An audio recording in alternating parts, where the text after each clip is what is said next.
Salut à toi. Aujourd'hui j'ai décidé de te parler du thème du conflit et plus particulièrement de la gestion des conflits.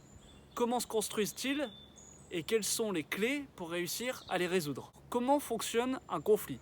En fait, en réalité, il y a 3 étapes. La première étape du conflit, c'est celle de l'argument. Quelqu'un va poser un argument et l'autre va répondre par un autre argument contraire. Et au fur et à mesure que les arguments se répondent, la tension va monter. Et là, on va arriver à l'étape 2, qui va être celle de la menace. Et une fois qu'on est arrivé à cette étape dans laquelle on va s'échanger au fur et à mesure des menaces, on va en arriver un moment à la 3e étape, qui n'a rien à voir avec le sujet de départ, qui est celui des insultes personnelles. Pour te donner un exemple concret, prenons une mère et son enfant. La mère dit à l'enfant, ça fait 1 heure que tu regardes la télé, arrête. L'enfant dit, oui, mais ça fait que 1 heure, j'ai pas fini mon émission. La mère va à ce moment-là rentrer dans la 2e étape, qui est la menace. Si tu ne fais pas ça, à ce moment-là, tu seras privé de télé pendant toute la semaine. L'enfant peut rentrer à son tour dans la menace. J'irai pas à l'école. Et la 3e étape, insulte personnelle, l'enfant dit, de toute façon, je suis jamais entendu dans cette maison. Et la mère peut répondre, de toute façon, tu n'écoutes jamais rien. Donc ce qu'il faut retenir de la construction d'un conflit, c'est que de toute façon, le rapport de force est contre-productif.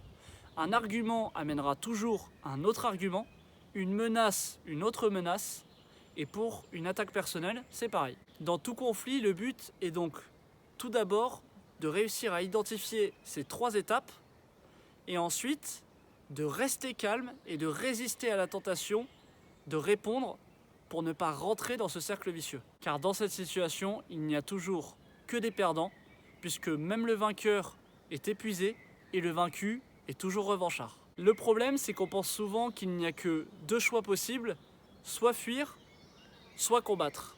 Mais en réalité, il y a une 3e voie possible, et c'est celle que je veux te présenter. Cette technique de la gestion du conflit se décline en 6 étapes. La première étape, ça va consister à garder ton calme. Pour cela, d'abord tu vas corriger ton erreur de représentation en comprenant que si l'autre te répond par des arguments, ce n'est pas forcément contre toi personnellement, mais sûrement parce qu'il a une bonne raison de le faire. Ensuite, c'est te concentrer sur ta respiration, bien essayer de la contrôler.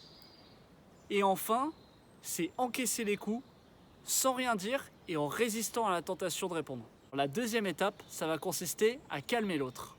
Pour ça, il ne faut sûrement pas lui dire des phrases comme « calme-toi » ou « pourquoi tu te mets dans cette... » Pour ça, il ne faut sûrement pas lui dire des phrases comme « calme-toi » ou « pourquoi tu te mets dans cet état ».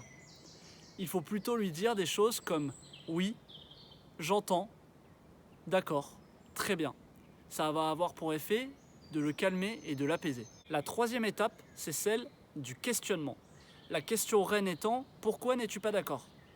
Et lorsqu'il va répondre à cette question, il va donner tout un tas d'arguments qui seront les conditions du futur accord. La 4e étape, c'est celle de la reformulation. C'est quelque chose dont j'ai déjà parlé dans l'une de mes premières vidéos qui est sur le thème de l'écoute. Et ça consiste tout simplement à reformuler ce que vient de dire son interlocuteur et de rajouter à la fin de la phrase « c'est bien ça » pour s'assurer qu'on a bien compris. Ainsi, la personne se sentira entendue et sera beaucoup plus à même de t'écouter à son tour. La 5e étape consiste maintenant à présenter ton point de vue. Mais attention, lorsque tu le présentes, ne commence surtout pas ta phrase par un mais plutôt un et ou alors un pour moi, pour ma part ou de mon côté. La 6e étape consiste maintenant à trouver une solution. En effet, on vient de poser le point de vue de l'autre, on vient de poser son propre point de vue et on va réfléchir ensemble à quelle est la meilleure solution pour satisfaire les 2 parties. Et même si on ne trouve pas une solution, on pourra toujours trouver un compromis. Pour te donner un exemple concret de ces 6 étapes, on va imaginer un couple dans lequel la femme veut faire une soirée cinéma à 2 et l'homme veut faire une soirée avec ses amis et elle. Alors la première étape, si je me mets à la place de l'homme, c'est garder mon calme. Donc ça veut dire que si elle dit « oh non, encore une soirée avec tes amis », je garde mon calme, je résiste à l'envie de répondre à des arguments et j'essaye de me concentrer sur ma respiration pour me détendre. La 2e étape, c'est tout simplement calmer son émotion en disant « ok, d'accord, j'entends ». La 3e étape, ça va être de lui poser une question en lui disant « Mais pourquoi est-ce que tu ne veux pas aller en soirée avec mes amis ?» La femme va expliquer par exemple que ça fait longtemps qu'elle voulait faire une soirée que tous les deux. À ce moment-là vient la 4e étape dans laquelle on reformule. Si j'ai bien compris, ça faisait une éternité que tu attendais qu'on puisse passer un moment que tous les deux, c'est bien ça? Pour la 5e étape, je fais attention à ne pas prononcer un oui mais qui va tout casser, mais plutôt dire de mon côté, c'est l'anniversaire d'un ami et j'aimerais absolument pouvoir le voir en vrai pour lui souhaiter. Et enfin, la 6e étape, celle de l'accord, on a posé les 2 points de vue, les 2 besoins, et maintenant on cherche à trouver une solution qui peut être par exemple, on va voir mes amis ce soir, on y reste 1 heure, et ensuite on va à la séance de cinéma à 22h.